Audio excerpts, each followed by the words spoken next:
Well, boys, looks like you started the fun without me. You're all sick. Every last one of you. We're going to need a bigger gun. What's the matter? You scared of things that go boom, boom?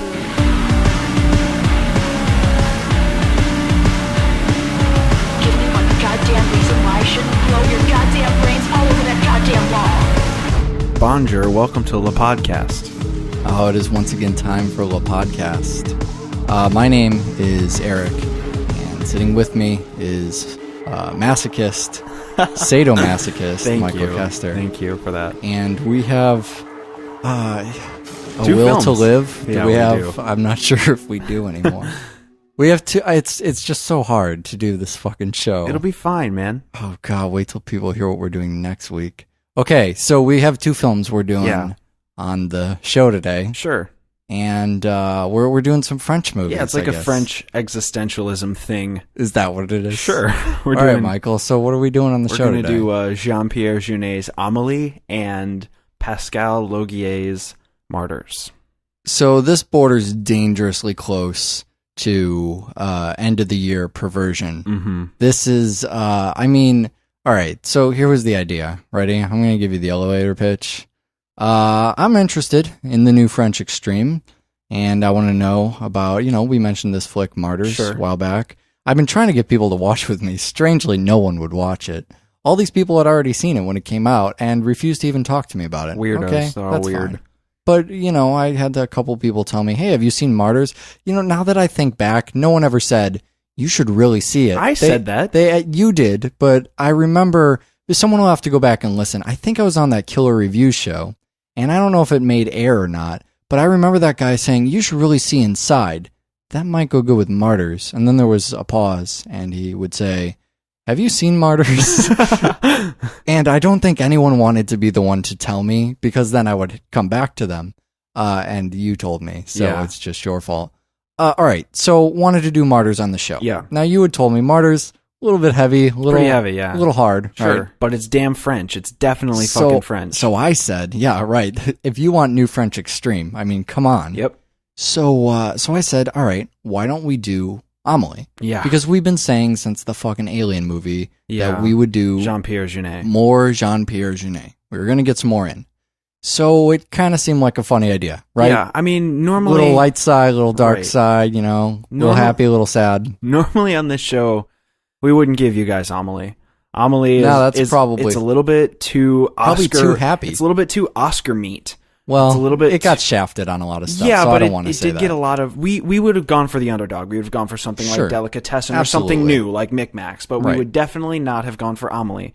But we just felt so goddamn bad. Because we don't want to repeats of, Pie in the Fountain was one. I think we did a couple of those shows, though. And we didn't just want to drag people down. So, hey, we'll do Amelie. Little did I realize that when you actually watch these two movies back to back, and the other thing that fucking sucks is last week I came on here and, hey, Amelie, Martyrs, whatever.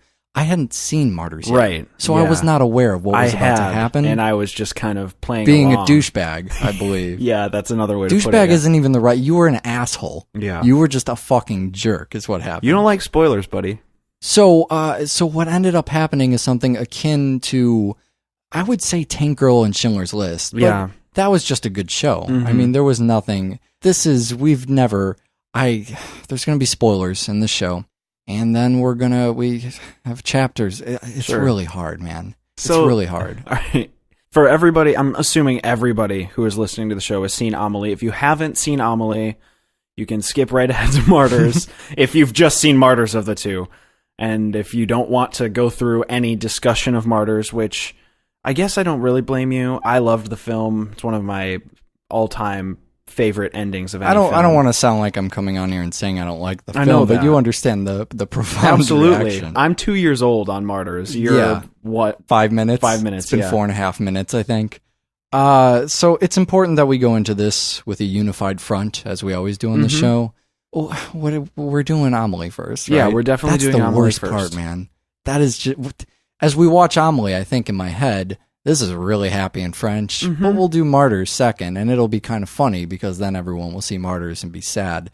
But now I did that, and I don't like being the butt of that joke. Womp womp. So I'm going to tell people this. If they already fell into the trap, then that sucks. Blame Michael. But here's the thing. If you just saw Martyrs and you're angry, go watch Amelie. That's a great That's plan. what I'll tell you. Don't skip it this time. Actually watch it because it is, I believe, the only cure for Martyrs at this it's point. great. Amelie's great. Martyrs is great. Both these films great. This is a great podcast. Yeah, I don't know if this will be a great episode of our show because I have to climb. Okay, so also really quick, we're doing The Fly next week. I'm sorry, everybody. Everybody get on Netflix and order some fucking children's cartoons or some Pixar or some... God, where do we start? Amelie. This is going to be the most depressing conversation two people have ever had about Amelie. Amelie is not just by comparison, but I would say it's a life-affirming film. Absolutely. Not just because of Martyrs on the show, but in general. Although, man, childbirth isn't any less disgusting just because you speed it up. No, it's terrifying. Just adding an accordion doesn't make it better either. No, although, we'll get to the accordion, but I'm amazed how many things you can you put an accordion over it and it's instantly easier to watch. So, having paired it with Martyrs, we are now dividing our audience more than we've ever divided it before. And I'm sure a lot of people who are fans of... no one who's a fan of Amelie, besides you or I, will enjoy Martyrs.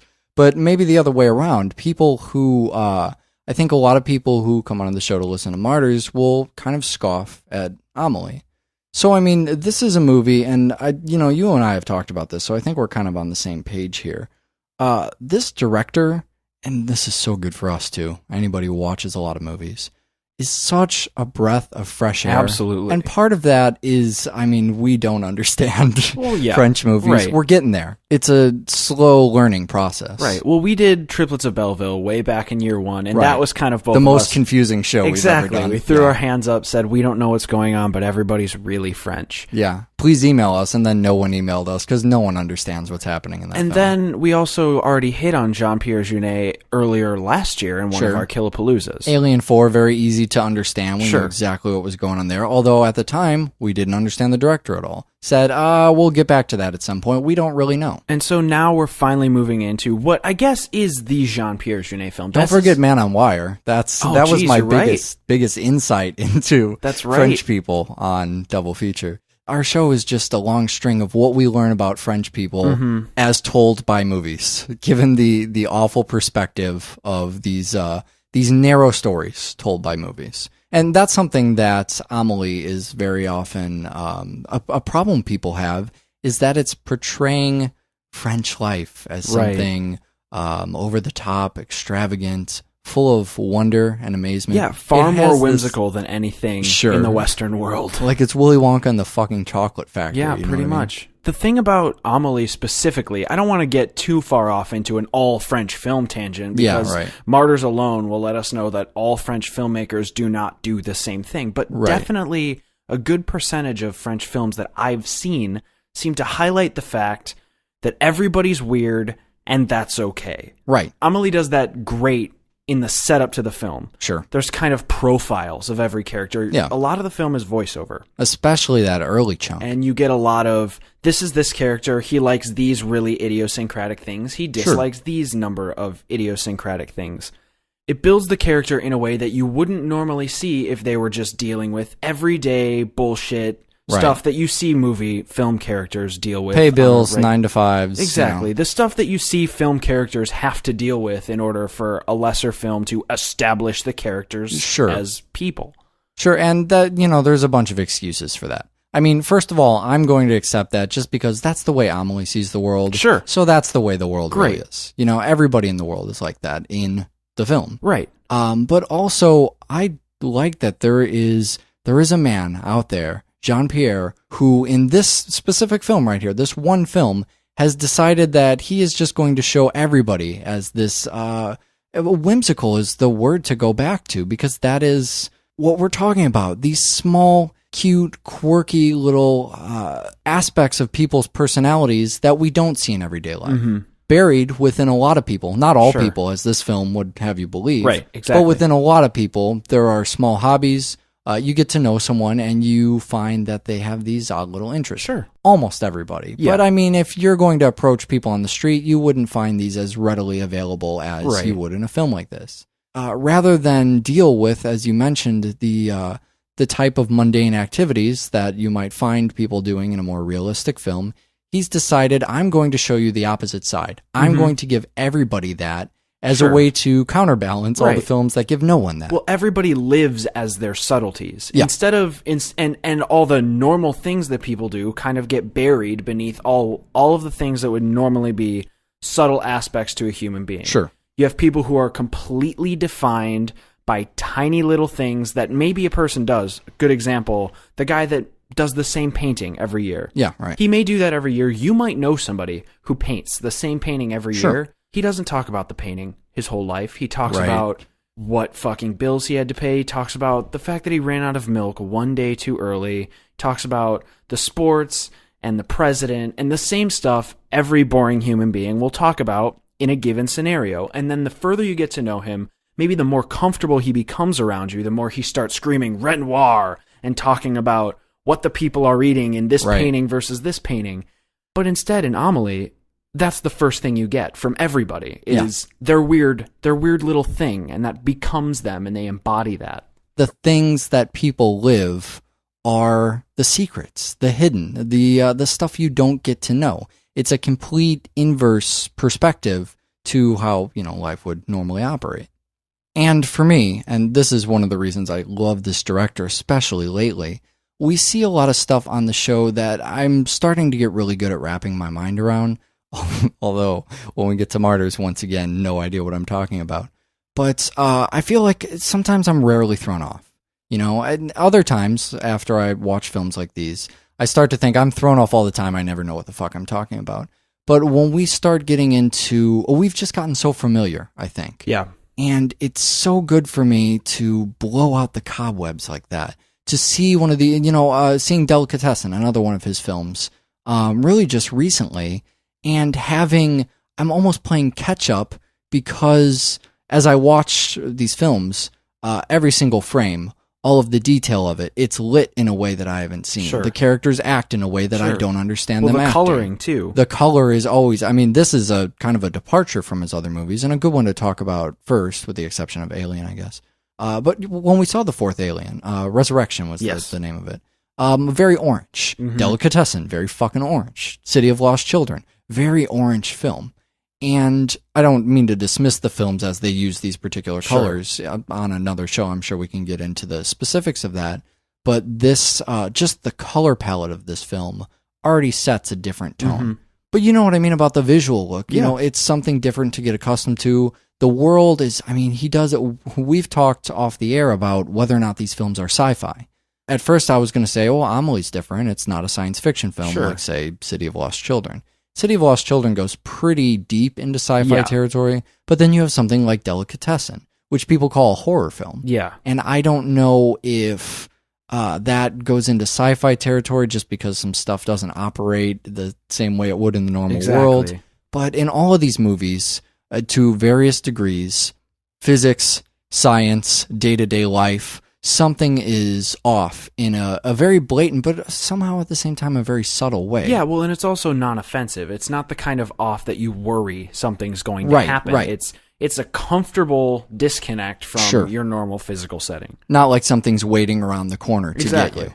So, like I said, breath of fresh air, and that's really my favorite thing about the director. In the future, we'll get into more director stuff, but there's a lot of ground to cover. This is one of his only movies that's minus Mark Caro, who's a cartoonist, writes and co-directs a lot of the movie, although I don't think he's credited on all of the ones he co-directs, but works hand in hand with Jean-Pierre on a ton of these films, the films we just mentioned. A lot of people attribute the lighter tone of Amelie to the fact that Mark is notably absent. I think he still had a hand in some of the stuff that happened with the film. But, from the handful of his stuff that I've seen at this point, I would probably say that Mark brings a lot of the darker sci-fi, dark comedy kind of stuff to the movies. And Jean-Pierre, when you look at something like Amelie, basically everything that's left, all of the rest of the distinctive style comes from his end. The director also works, Jean-Pierre, with a lot of the same people on other projects. It's not just Mark. I mean, Dominique Pinon is an actor I think you see in every single one of his movies. Yeah. Also worked with Ron Perlman quite a bit. You start to see the same faces over and over, both behind the scenes and in front of the camera. So maybe it's more approachable than his other films. Maybe there's a different color palette. Maybe it's a lighter tone. But even when we look at the actors, I think we see something very different with this one. Yeah, well, the fact that you're sticking with one person, right, I think is the strongest. Even for a movie that, as we've just talked about, is a lot about characters. Sure, but as you mentioned, it's all about how Amelie perceives these characters. So the film's centric. I mean, okay, so the American title is Amelie. It's fucking about Amelie Poulain. Right. I believe the French title is something like The Exciting Life of Amelie Poulain or something. It's in French, so I didn't even bother to try and read it off of this notepad here. But it's all centered around... Audrey Tautou plays Amelie. Absolutely amazing. Owns the film. Gorgeous, wonderful, not enough good things can be said about her. She owns the film. The film could not exist without... Oh, absolutely not. Just her fucking facial expressions. Right. The film would be lost without that. She carries the film completely on her own. It's all about her perception of the world. It's all about... Eventually, it becomes about her doing these good Samaritan-type deeds. Yeah. But the beginning of the film isn't really about the plot. There's no driving force other than Amelie being Amelie. It really, the movie wants you to get to know the world. Desperately wants you to get to know the world. And to get to know Amelie, too. I mean, we find out, and that's another thing, if you want to talk about the dark comedy stuff in this movie, there's a few moments, but they're pretty fucking dark. And they're dark in a very different way. The mood about it is very different. It's lighter. In the beginning, this is always fucked up when I see it, but the neighbor who tells her that her camera is causing these accidents, that's a pretty fucked up thing. It is pretty dark, yeah. It's the kind of thing that's not fucked up unless you sort of think about how it would mess a person up. And eventually she gets back and there's a prank. So maybe not too bad, unless you're really thinking about it. But I mean, there's a bunch of stuff. By the time her mother dies... Because a woman is committing suicide. They go to the church or whatever, and the prayer is answered with a woman committing suicide onto her mother, which is how her mother dies. Sure. However, this is treated completely lightly. You put a happy accordion over it. Everything's upbeat. Right. Just keeping the mood extremely light, even when you're dealing with a movie that we're making sound as if it's unrealistic. Right. But it's not totally... people still die. Sure. I mean, it's still real life that we're dealing with. People are dying, people are fucking. I mean, these are human beings. Yeah. The other thing, mentioning fucking, I like I'm assuming I'm not going to credit the film for doing this on its own. I'm assuming it's a French thing because knowing what I know about the French culture, and I've known a few French people, fucking is okay there. For some reason in the United States, fucking's not okay. If you put it in your movie, it's immediately a sexual film. Right. Do you understand what I'm saying? Yeah, it's odd that you mentioned that because I wrote that down. The way that, and it almost, I'm sure that it's no big deal when the film comes out over there, but as we're watching the film here, here's a girl who's very innocent, very cutesy girl, quirky, but when she talks about sex... I get this feeling like something's wrong. Like these aren't the same. That can't be the same girl who's doing these innocent things because of the it's an American taboo. Mm-hmm. It's not a taboo in so many other countries. So largely, it's an American taboo, especially in the fucking educated world. America, get with the times. It's not that Eric and I are uncomfortable with it. It's we're not used to seeing a film be comfortable with it. Yeah, to talk about orgasms, to see sexual relationships she has. To the guy that she's after he works in a porn shop, and every time we go back there, that it seems seedy to me. That's seedy, right? I mean, I told a story a while ago. I don't remember what fucking episode it was on, so I'll just ruin the punchline of the story. But do you remember the one I was telling you about, the severed dog leg that was found in the porn booth? Yeah. I mean, I know people. I think it was Spun when we did Spun and Requiem for a Dream. Yeah, all right. Well, you can go back and get the gritty details of that. But we think of these places as shady. They're not the kind of places that these innocent people with, their fetishes are for photography. And not even dirty photography, but mall portrait machine photography. Sure. Well, again, it's bringing that quirk thing to define your character. Right. Something, a hobby. This could be collecting stamps. Sure. But it's French. It's Jean-Pierre Jeunet. So it's footprints. It's photo booth stuff. It's things that the hobbies themselves are all really safe. And if you happen to encounter fucking along the way, that's not a big deal either. People fuck. Yeah, and so when we see him trying to get out of his job for the afternoon, the woman's in there stripping. I don't know if she's putting on a performance or just having a good time. I don't know what's going on in that room. But it seems dirty. It seems like, whoa, why is he here? This is not the kind of guy that she goes for. But then we remember back to all of the sexual encounters, back to when she gets the two people to hook up. Sure. One of which is Dominique's character in the cafe bathroom. I mean, this is not something that makes her uncomfortable at all. Well, earlier on in the film, we even see her getting fucked laying in the bed. But that's kind of an awkward scene, but it seems like she's comfortable with it. Yeah, right. She's smiling. She's giving the Audrey tattoo, I'm Amelie, right. Watch me own this movie look. Right. And some guys, putting it in her. And that's okay. It's weird because she's not reacting. Right. It's supposed to be weird. It's supposed to be kind of funny. But it's also supposed to show us that she's not a stranger. She's not closeted or something. Exactly. Because she was homeschooled, right? Yeah. That could immediately lead you to jump to the conclusion. Well, that's what we think of over here. Sure. Sheltered. She's a 26-year-old virgin. She's never even seen a fucking cock. Right. But that's dispelled. We see her getting porked. So Jean-Pierre Jeunet knows that this is something that's going to be on at least some people's minds. Sure. If not everyone's minds. And as you said, there is a layered element to the beginning of the movie where if you don't think sex is a cinematic taboo, then she's saying something about boredom and about her relationships, which will come back later in the movie. If you do think that sex is a cinematic taboo, as they've seen movies over there, they're maybe not thinking particularly of how is Western culture going to react to this, but they are aware that the abundance of popular film in the world does, some might say unfortunately, come out of the United States, where that is, it's talking more about cinema than culture. It's a cinematic taboo. So people watching the movie need to know this is not 20-something-year-old virgin. They need to know she's a regular person, sort of. She's a regular French person. Yeah, at least regular enough. So it's odd for a Jeunet film being so heavily carried by one character. Not even City of Lost Children, which is pretty heavily Ron Perlman. But I always remember this, not only the titular Amelie character, but I remember this being the works of her as a good Samaritan. But I think some of that is questionable, right? Yeah, well, we were watching that was the whole pair idea, right? Yeah. Good, happy time, good Samaritan, nothing wrong here. Mm-hmm. But turns out there are some things she does that I'm not 100% sure are composed of entirely moral fiber. I don't even know if we're necessarily supposed to agree with them. A little bit of moral polyester going on. Where do you think that comes in? I think the most questionable one, the one that is the least easy to surmise as a good or bad thing. Bad radio, man. You got to build up. What's the penultimate one? Okay, so the penultimate one. Hey, this is the second to best, but emails anyway. Please, emails. We're awful. We're a terrible show.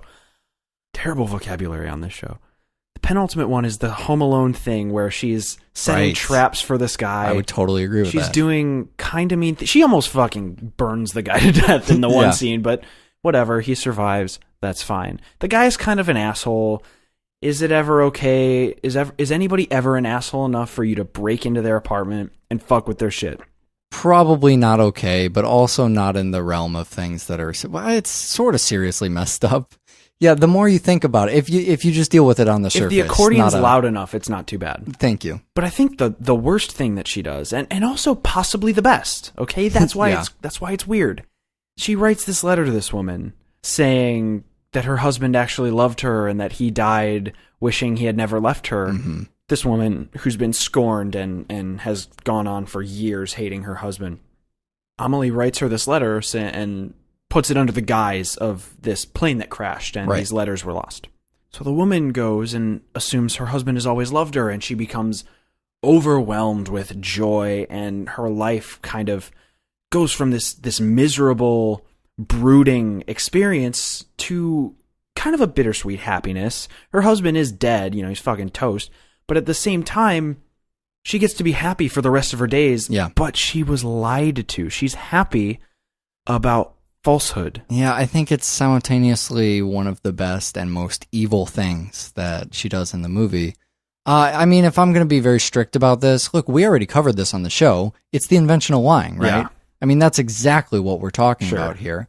you can pull it back a step. That's very heavy. Sure. Maybe we're dealing with something more like psychics. Uh-huh. Right? We talk about psychics, they're fraudulent, and what if they give people, hope? Sure. And it's a false sense of hope. They lie to people that I can talk to your mother in the afterlife. She says, forget about the money. Everything is okay. Eases your conscience. I mean, I'm dead against that shit. And just because I know that Amelie is a great girl with good intentions, she's still in this particular instance trying to portray the world in a way other than what it is. But that's another thing that I love about the movie is even when people are doing evil things, they're doing pretty great evil things. Yeah. They're playing tricks. The stuff she's doing is mostly not harmful. And in the cases where it is outright lying or fraudulent, I mean, I'm not justifying it, but it's more like in the world of Amelie, even the evil things are not the same type of evil we have here. Cold, calculated, bad decision type of evil that doesn't benefit anyone. There, they still have bad decisions. They still have choices they can make that are very wrong. They still have people in the cafes who hit on the waitresses and are, all around bastards, slimy guys. But in the end, everything still kind of has an upside to it. And I like a world where everything has an upside, even the bad thing. You don't want to get rid of the bad things. You no longer have a real life. You no longer, this is getting into a very thick French question, but would you remove all of the bad from the world? And I think people very interested in this life would say bad things are bad, but perhaps necessary to the human condition. Amelie says bad things are bad, but sometimes they're kind of good and okay too. We haven't done enough to upset everybody on this show. So I just want to tell you about one of the greatest fucking experiences ever, if I could just briefly. Okay, yes. And this will we've been building up a fan base for this show, and frankly, it's just too large. So we're just going to make we're very concerned that there's just too many people listening. Bandwidth problems. Rob Zombie's been pissed off. He's not getting his show on time. And so I think shows like this, and when we fucking do The Fly right after it, everyone will just leave, and that'll make us sad, but hopefully they'll come back in 2 weeks. The other thing that will make people leave, I have to just talk about fucking Valve for a second. Okay. Can I just do that? Double feature has to cover iconic images, right? I mean, that's something we have to do. The fucking gnome. The gnome is the simplistic, you don't take anything away from Amelie, but everybody remembers the gnome. And if you remember back to about the time this came out, maybe a few years after even, it was the Travelocity. It was Travelocity, yeah, right? I believe it was the Travelocity. Fucking mascot, the traveling gnome. And it was just a stupid talking gnome on the commercials who went to different places. Gee, wonder where they got that from. Better use of the gnome is there's a software company called Valve. I'm going to use the term software company to anger less. They fucking make video games, all right? Back the fuck off. I'm 20-something. I play video games. Fuck you, Roger Ebert. Anyways, one of our listeners, Mr. Tim Kaiser, the guy who sent us the Nutrageous bars, Right, plays stuff all the time online. And me and a couple people were playing with Tim one day in a Valve game. It was called Left 4 Dead. And there is a mechanic of the game in which you carry around the gnome from Amelie. This is not actually what the game is about. It's about killing zombies. You get from location A to location B, and you kill all the zombies, and that's just what happens. But there is a secret gnome hidden in the game that you get fucking points, right? That's what happens. You get points if instead of mauling down zombies and, saving yourself, you rescue the gnome from the game. So you have to, it's 4 people or whatever running around through this whole game. All of your teammates are yelling at you. A bunch of people, they're all trying to fend off the zombies.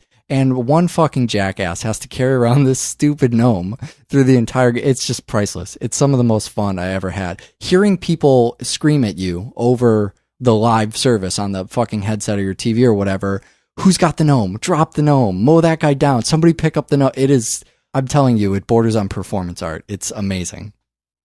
I get my moment before I move into Martyrs, right? Yeah, I mean, no, come you on. do. That's You do. fully excusable. I totally have to give you anything you need before we dive into Yeah, Martyrs. little pillow, maybe a raspberry iced tea. What are we, okay, so, do you see that? I was ready to close out the show just now. What are we doing next All time? right, so Martyrs is a thing that I don't even know, man. Where do we start? Okay, so we're going to go from French, jovial, Jean-Pierre Jeunet. I mean, we're going from Amelie, the French, what people view as French cinema, to what French cinema is doing behind their back. Behind closed door, the seedy underbelly of French cinema. We covered one of the other major films of new French extremism. Especially in the last couple of years. Yeah. We did Drag Me to Hell and Inside a while back.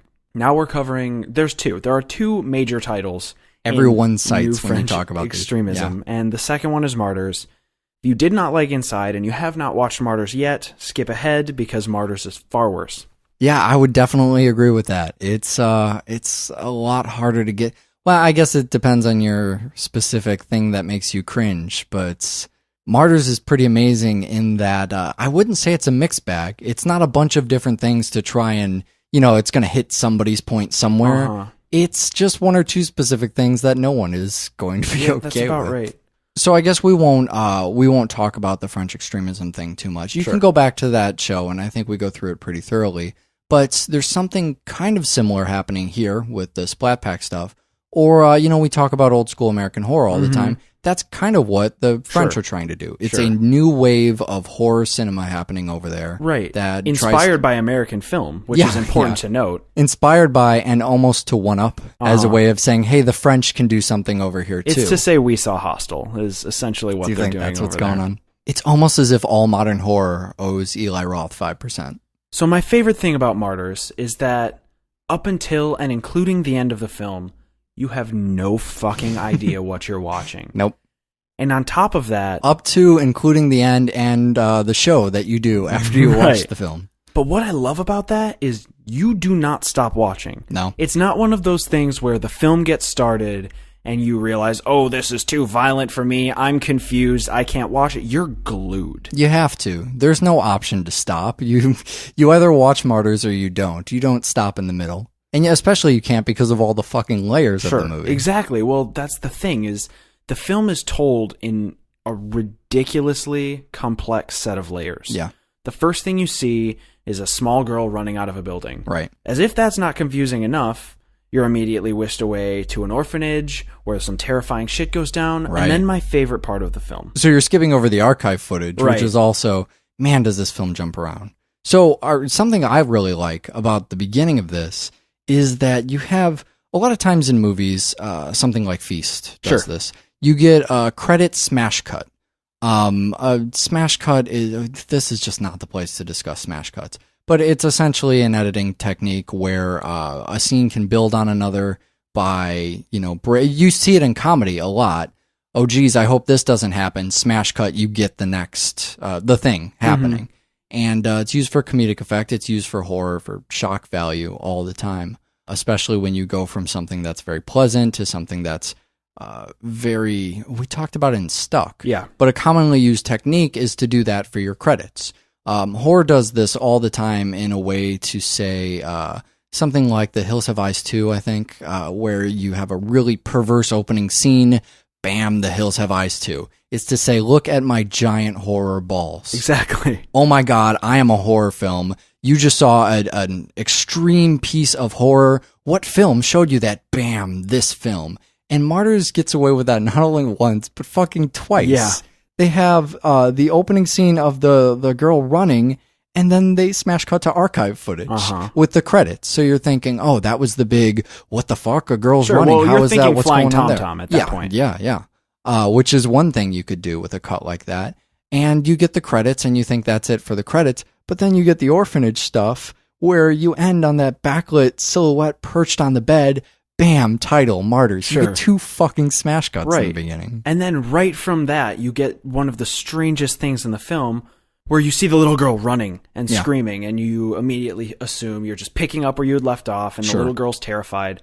You realize you're following some family who you've never fucking seen. Yeah. Nobody from this family is familiar. Granted, you're early in the film. But they're just being a family. Right. They're playing around, they're eating breakfast, they're talking about sporting events.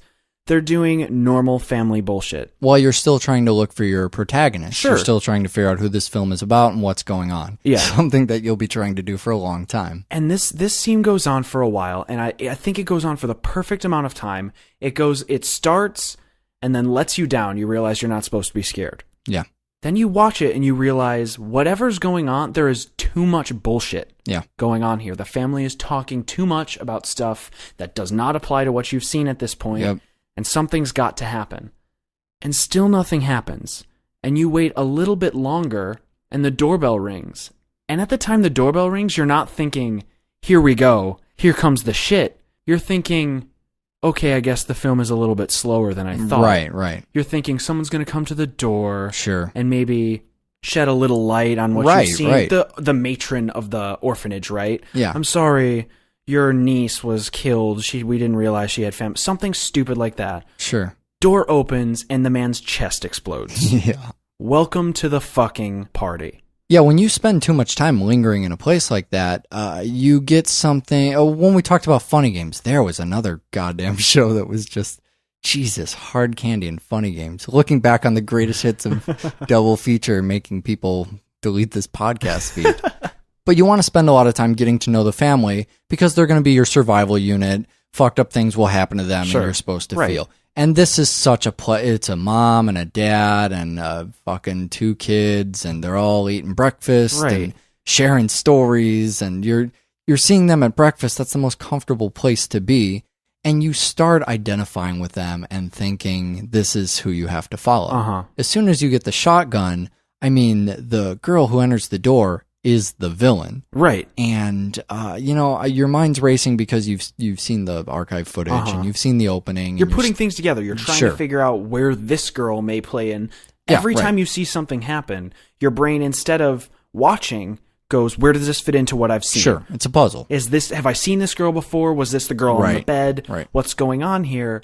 But you don't have time to figure that out. She's too busy mowing down a happy suburban family. She's mowing down your answers. Exactly. And the film doesn't pull punches. Nope. I think I said it while we were watching the film. I stand by it heartily. Why pull punches when you have so many punches to throw? Yeah, just one after another. So, all right, you kill the adults, whatever. That's what's happening in a movie like this. And then you kill the 18-year-old kid. Sure. Make a point of, getting the name. Getting and the age. Really, you make it seem like it's hard to do. Yes. Absolutely hard to do. But the stakes, Michael, the stakes are so high. So we don't know what's going on, but it's still something really bad and fucked up must be at work here for this girl, or she's insane. And by the time we get to the young daughter, it's an afterthought. It doesn't even fucking matter. We killed the kid, the 18-year-old kid, just to show that needs to be done. And so when we come up on the daughter, she's just got to go too. You fucking slaughter the goddamn daughter in the beginning of the film. You might think, where do you go from there? And the film doesn't give you that answer either. But what ends up happening, and here's another thing I like about the film, is it's fucking with its own genre. Mm-hmm. You've seen kind of a slaughterhouse, violent, it's a really violent, guns, okay? Guns in horror film set a precedent for the type of film you're going to watch. Mm. Usually that precedent is not a psychological thriller. No. But that's the next bit of film you get.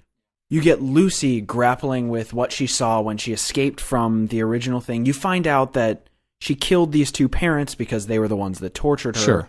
You don't care about that anymore. You're no longer paying attention to why she killed the family. You're too busy. You're hung up on this creature that's stalking around the fucking bathtub. Yeah, there's a thing in the house. What the hell is it? And you don't even have time to question, is that real? Is that fake? By the time you get that answer, you're moving on again. Yeah, right. The film doesn't... It doesn't let you linger anywhere for any amount of time. And not only that, but it gives you the answers you're looking for just past the point you give a shit anymore. Yeah, right. The film keeps expanding, and I mean, it expands to the greatest expanse any film can get to. Yeah, right. It goes about as broad as it can. I mean, when you jump like that, you want each jump you make to have some kind of impact. Sure. And so the movie plays around in those areas as long as it needs to before you start to be bored. I mean, about the time you say, I think I have a handle on this, but well before boredom could kick in. But I mean, right when you think you have it figured out, it says that was yesterday's news. Right. Nobody cares about that. The thing is a perfect example. They're inside the house. This thing is kind of chasing them, but the way they're treating it, very interesting. As soon as she gets out of the house, it seems like it's no longer a threat. The other girl goes in the house, not afraid of it at all. What the fuck is the deal there? A few minutes later, they're sleeping in the house. They clearly don't care. The thing shows up again. And then you know there's a reveal, you know what it is, moving right along. And then you move on and you find out that there's something underneath the house. Well, that's after one of the girls kills herself. Sure. So then my question is, I'm always saying, where is this movie going? A movie like Martyrs constantly questioning where it's going. Once the girl kills herself and you know that the other thing is in her head, where is the antagonist of this film? Exactly. You find out that there's something weird under the house.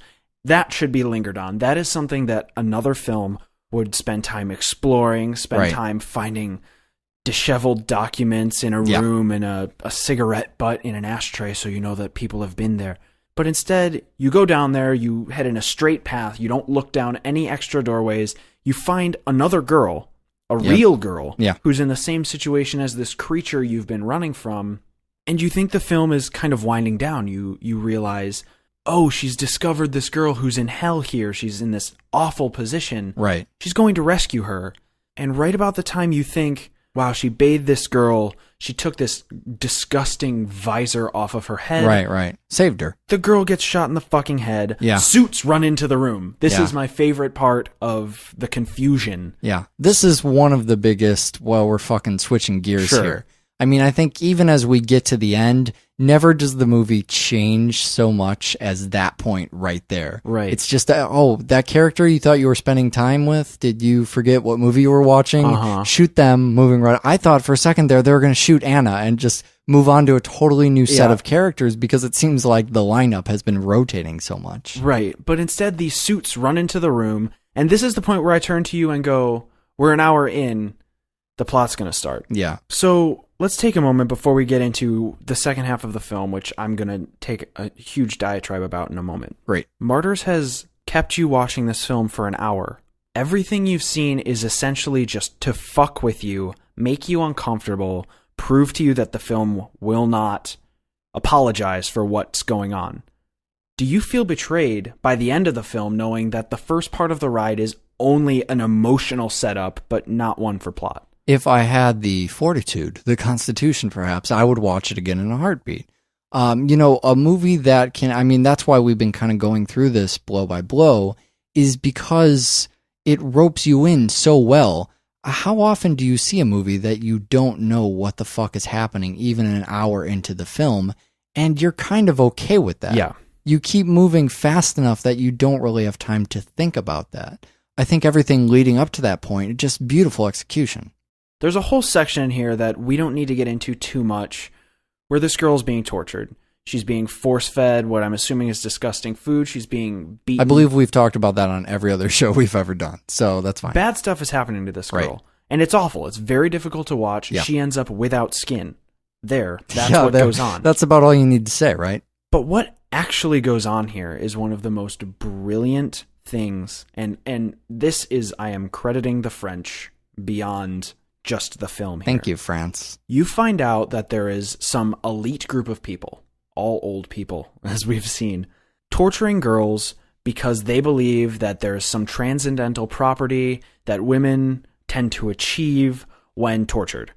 It's a terrible thing to believe. But they're cultists, so that's and fine. It works. Yeah. Yeah, that's the worst thing you could say about it. Also, it works.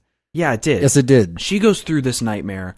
Essentially, she's a conduit for this other group of people to get what they want. They're pretending that there's nobleness here. They're pretending that she is... They just really want the answer, right? Exactly. I mean, come on. But they're just pretending that, they a moment of silence or a moment of prayer or some fucking bullshit. As if she's doing them a huge... I mean, in a way she is, but it's not like she has choice. Choice is the key component, right? Right.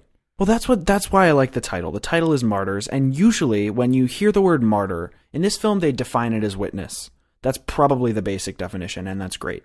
But when you hear the term martyr, it's a person who dies willingly for what they believe. Sure, right. Right? Especially if you think of something like a saint, a religious person who's dying for their faith. That's usually where... Sacrifice yourself, make a great sacrifice for other people. Exactly. At your own expense, of your own accord. She has no choice. But at the end of this film, all these people get together because it worked. It fucking yes, it did. Happened. Stop making me say that. Sorry. So this girl has seen beyond. She's not only it's not a near-death experience, they point out, but she has transcended for over 2 hours. She knows what goes on after you die. Apparently that's what they were looking for, right? Eric and I also know what happens when you die. Yeah, but we covered that in a previous But film everybody as well. else in this film is not sure. So what goes on is all these people gather, these people who you know, based on the fact that they're all arriving in cars, based on the fact of seeing people like this throughout the film. She's not the only girl that this has happened to. She's not the only girl that is currently in this position. It's almost sad because she's succeeded, and you know that there are girls chained up all over the country who are basically, they're just going to have to be killed off like fucking This seems like a huge useless committee. cattle. They've been doing this for, a decade or something, 15 years. So they finally pulled it off, and the woman who's in charge is supposed to come out and tell them what Anna has told her. Right.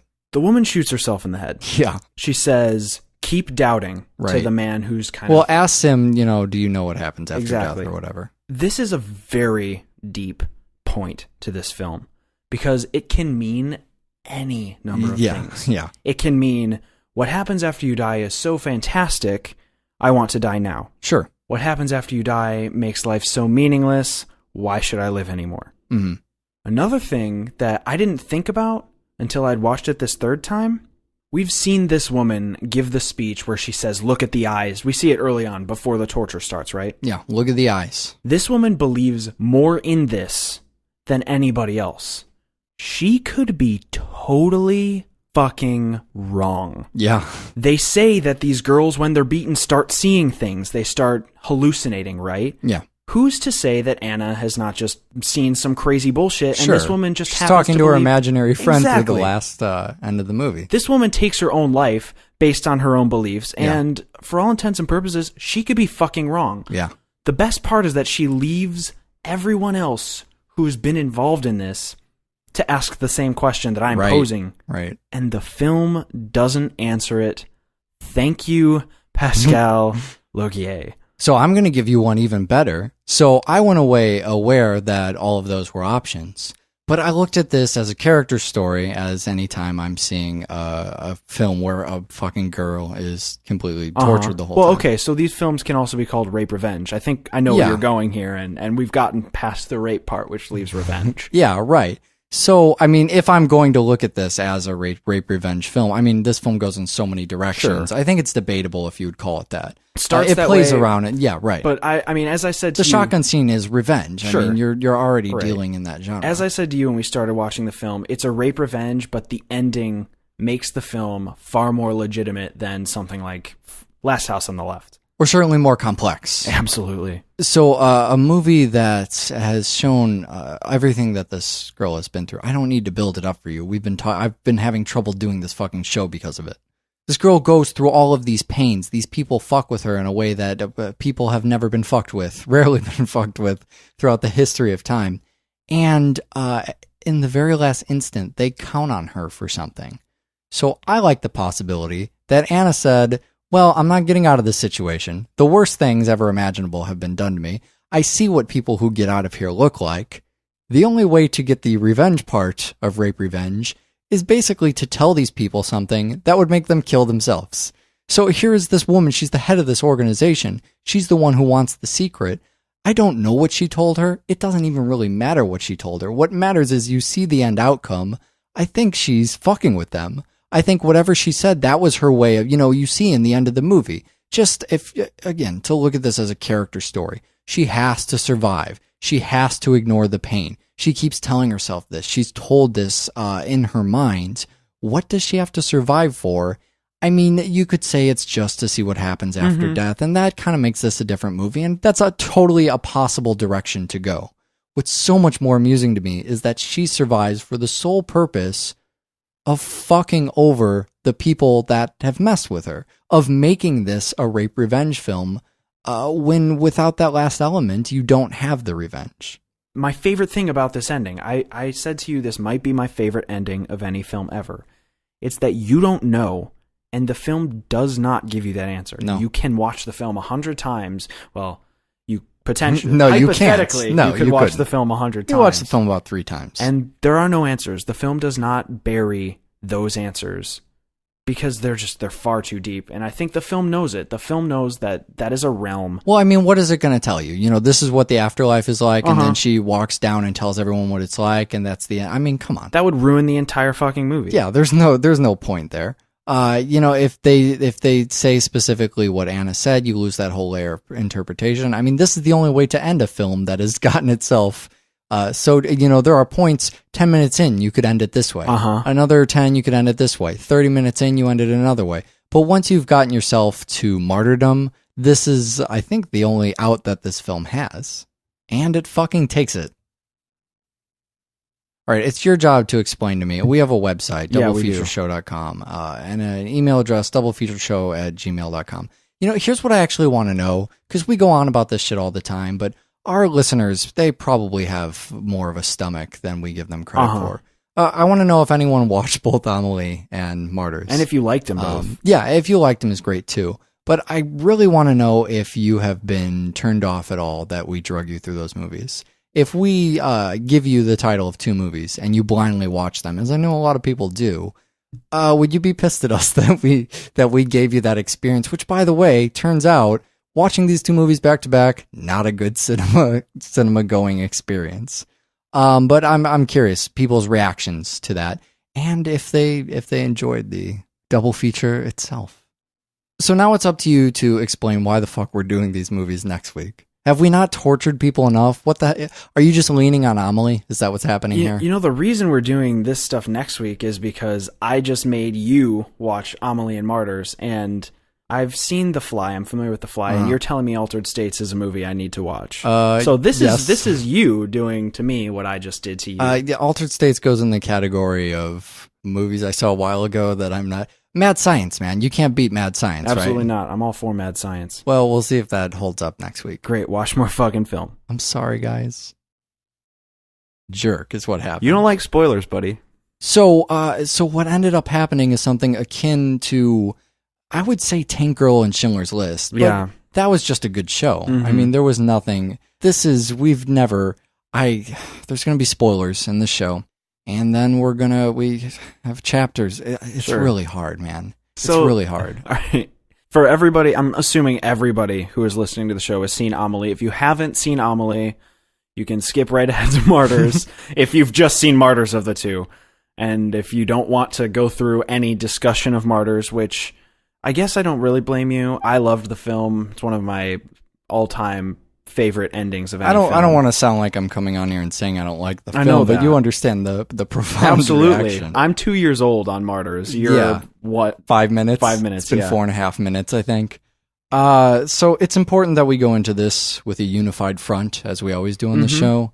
We're doing Amelie first, right? Yeah, we're definitely doing Amelie first. That's the worst part, man. That is just... As we watch Amelie, I think in my head, this is really happy in French, but we'll do Martyrs second, and it'll be kind of funny because then everyone will see Martyrs and be sad. But now I did that, and I don't like being the butt of that joke. Womp womp. So I'm going to tell people this. If they already fell into the trap, then that sucks. Blame Michael. But here's the thing. If you just saw Martyrs and you're angry, go watch Amelie. That's a great plan. That's what I'll tell you. Don't skip it this time. Actually watch it because it is, I believe, the only cure for Martyrs at this point. Great. Amelie's great. Martyrs is great. Both these films great. This is a great podcast. Yeah, I don't know if this will be a great episode of our show because I have to climb. Okay, so also really quick, we're doing The Fly next week. I'm sorry, everybody. Everybody get on Netflix and order some fucking children's cartoons or some Pixar or some... God, where do we start? Amelie. This is going to be the most depressing conversation two people have ever had about Amelie. Amelie is not just by comparison, but I would say it's a life-affirming film. Absolutely. Not just because of Martyrs on the show, but in general. Although, man, childbirth isn't any less disgusting just because you speed it up. No, it's terrifying. And just adding an accordion doesn't make it better either. No, although, we'll get to the accordion, but I'm amazed how many things you can you put an accordion over it and it's instantly easier to watch. So, having paired it with Martyrs, we are now dividing our audience more than we've ever divided it before. And I'm sure a lot of people who are fans of... no one who's a fan of Amelie, besides you or I, will enjoy Martyrs. But maybe the other way around, people who... I think a lot of people who come on the show to listen to Martyrs will kind of scoff at Amelie. So, I mean, this is a movie, and you and I have talked about this, so I think we're kind of on the same page here. This director, and this is so good for us too, anybody who watches a lot of movies, is such a breath of fresh air. Absolutely. And part of that is, I mean, we don't understand French movies. Right. We're getting there. It's a slow learning process. Right. Well, we did Triplets of Belleville way back in year 1, and that was kind of both the of most us. confusing show we've ever done. We threw our hands up, said, we don't know what's going on, but everybody's really French. Yeah. Please email us, and then no one emailed us, because no one understands what's happening in that And film. then we also already hit on Jean-Pierre Jeunet earlier last year in one of our Killapaloozas. Alien 4, very easy to understand. We Sure. knew exactly what was going on there. Although at the time, we didn't understand the director at all. Said, we'll get back to that at some point. We don't really know. And so now we're finally moving into what I guess is the Jean-Pierre Jeunet. But I remember, someone will have to go back and listen. I think I was on that Killer Review show, and I don't know if it made air or not, but I remember that guy saying, you should really see Inside. That might go good with Martyrs. And then there was a pause, and he would say, have you seen Martyrs?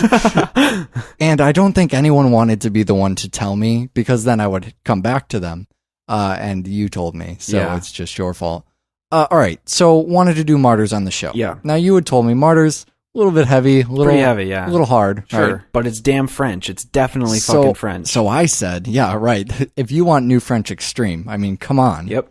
So I said, all right, why don't we do Amelie? Yeah. Because we've been saying since the fucking Alien movie that we would do Jean-Pierre Jeunet. more Jean-Pierre Jeunet. We were going to get some more in.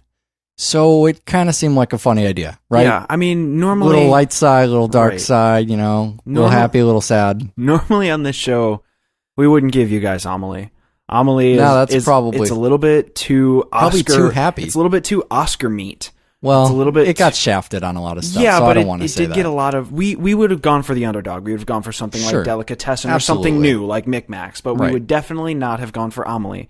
But we just felt so goddamn bad. Because we don't want a repeat of Pie in the Fountain was one. I think we did a couple of those shows though, and we didn't just want to drag people down.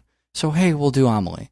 Little did I realize that when you actually watch these two movies back to back, and the other thing that fucking sucks is last week I came on here and hey, Amelie, Martyrs, whatever. I hadn't seen Martyrs yet. Right. So I was not aware of what was about to happen. And I was just kind of playing being along. a douchebag, I believe. Yeah, that's another way to put it. Douchebag isn't even the right... You were an asshole. Yeah. You were just a fucking... film. Don't forget Man on Wire. That was my biggest insight into French people on Double Feature. Our show is just a long string of what we learn about French people as told by movies, given the awful perspective of these narrow stories told by movies. And that's something that Amelie is very often a problem people have, is that it's portraying French life as something over the top, extravagant, full of wonder and amazement. Yeah, far more whimsical than anything in the Western world. Like it's Willy Wonka and the fucking chocolate factory. Yeah, pretty much. The thing about Amelie specifically, I don't want to get too far off into an all-French film tangent, because Martyrs alone will let us know that all French filmmakers do not do the same thing. But definitely a good percentage of French films that I've seen seem to highlight the fact that everybody's weird and that's okay. Right. Amelie does that great in the setup to the film. Sure. There's kind of profiles of every character. Yeah. A lot of the film is voiceover. Especially that early chunk. And you get a lot of, this is this character, he likes these really idiosyncratic things, he dislikes these number of idiosyncratic things. It builds the character in a way that you wouldn't normally see if they were just dealing with everyday bullshit stuff that you see film characters deal with. Pay bills, 9 to 5s. Exactly. The stuff that you see film characters have to deal with in order for a lesser film to establish the characters as people. Sure, and that, there's a bunch of excuses for that. I mean, first of all, I'm going to accept that just because that's the way Amelie sees the world. Sure. So that's the way the world really is. Everybody in the world is like that in the film. Right. But also, I like that there is... Well, boys, looks like you started the fun without me. You're all sick. Every last one of you. We're going to need a bigger gun. What's the matter? You scared of things that go boom, boom, boom?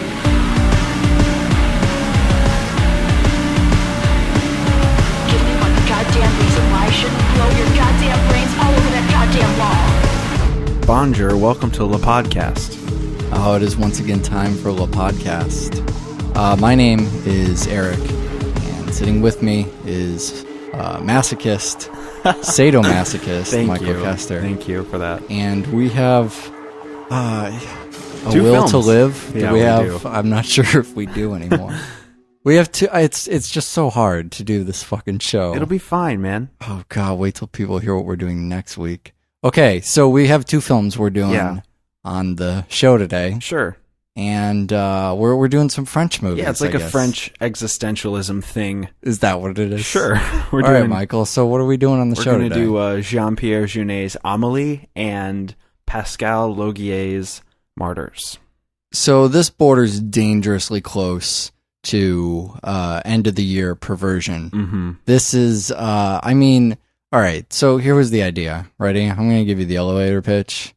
I'm interested in the new French Extreme, and I want to know about, we mentioned this flick Martyrs a while back. I've been trying to get people to watch with me. Strangely, no one would watch it. All these people had already seen it when it came out and refused to even talk to me about it. Weirdos. Okay, They're all that's weird. fine. But, I had a couple people tell me, hey, have you seen Martyrs? Now that I think back, no one ever said, you should really see it. I said that. You did.